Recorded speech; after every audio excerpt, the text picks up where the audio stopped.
When he won his first gold in Athens, he was still a kid. And he's like, Mom, look what I did. And he was so proud of it. But in 4 years, Michael Phelps has transformed from young phenom to the greatest Olympian in history. Michael Phelps. How'd he do it? He moved from his childhood home in Baltimore to Ann Arbor, Michigan, where he bought his first home, his first pet, and started training for the first time with world-class swimmers. 29, let's go, go, go, go, go! I probably don't remember the last time where I would win everything in a workout. Doesn't happen. I never do. I mean, there are times where I'm fourth or fifth. It forced him to push harder in the pool. You push 201, you gotta go 206. And out of it. He became stronger, more explosive. He became the perfect swimmer. It's easy to say, well, we've only been getting ready for 4 years, but then that's not true. We've been getting ready for a dozen years. Bob Bowman plucked Phelps from the Meadowbrook pool in Baltimore when he was just 11 years old and told him he could be an Olympian.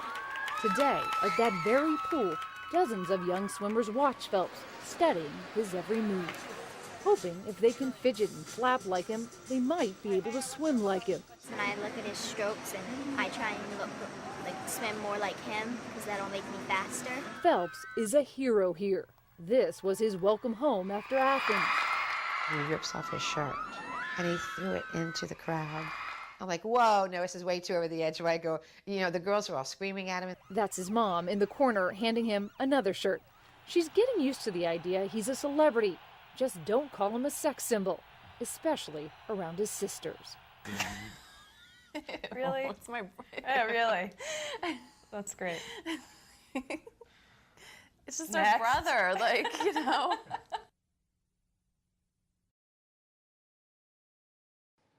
He remained calm and poised. Prince, Michael Jackson's 12-year-old son, composed beyond his years as a public memorial became an emotional family funeral. And I just wanted to say I love him so much. Daddy?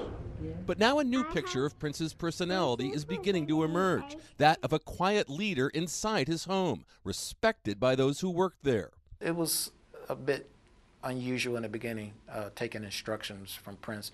But once I understood the process, he was like a go-between between Mr. Jackson and myself. Doug Jones, Jackson's former personal chef, says it was Prince, not his reclusive father, who frequently gave the orders. Prince was usually the only one that would convey to me certain instructions.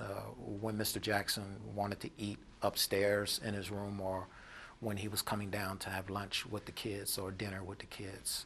Even though he was 12 years old, he was very mature for his age. Another of his chefs said the morning of Jackson's death, it was Prince whom Dr. Conrad Murray first called for. I was in the kitchen, and the only thing that I heard was Dr. Murray, when he came downstairs, was screaming, "Go get Prince, get security." And from there, then everything just exploded. Yet with his siblings, Prince seemed very much a typical pre-adolescent. They always had computer time. They would play games. Prince was working on a project that he was working on for the Guinness Book of World Records.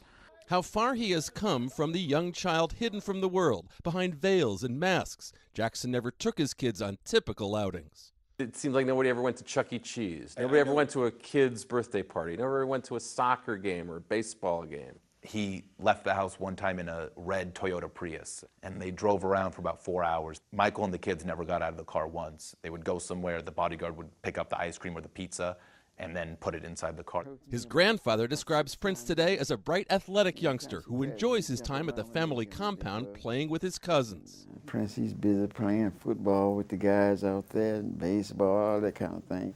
And those kids are about the smartest kids I've ever seen, really.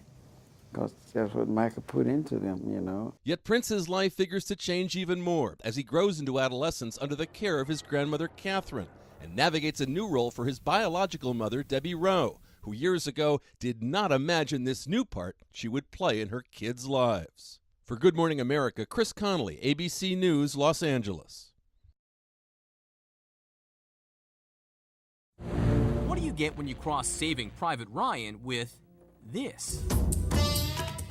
It seems like a strange couple, but there are reports that India's Bollywood film giant, Reliance Entertainment, might pump $1 billion into Steven Spielberg's DreamWorks, money it needs to break away from Paramount. It's Bollywood saving private Spielberg, isn't it? Does that mean DreamWorks films such as Seabiscuit, American Beauty, and Transformers will all have that Bollywood touch? You see, in a Bollywood movie, I wouldn't just be standing by a fountain, I'd likely be in the fountain. And I'd almost definitely be singing and dancing.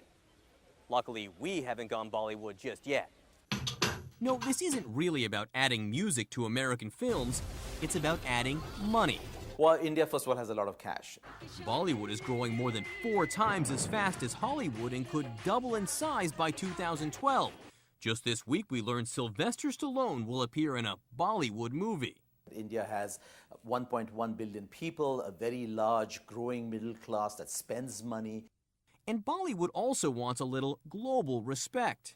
They really want to expand their sort of global reach. I think they want to have some of their movie stars, feature in American films. Stars like Aishwarya Rai, often called the world's most beautiful woman, who left David Letterman speechless. Yeah, have you enjoyed the experience so far? So far, yeah, it's been wonderful. Yeah, good. There's more? Well, yeah, there's a little more. Right now, this is just a business marriage, but someday you might see Decepticons singing, or at least Sylvester Stallone. For Good Morning America, John Berman, ABC News, New York.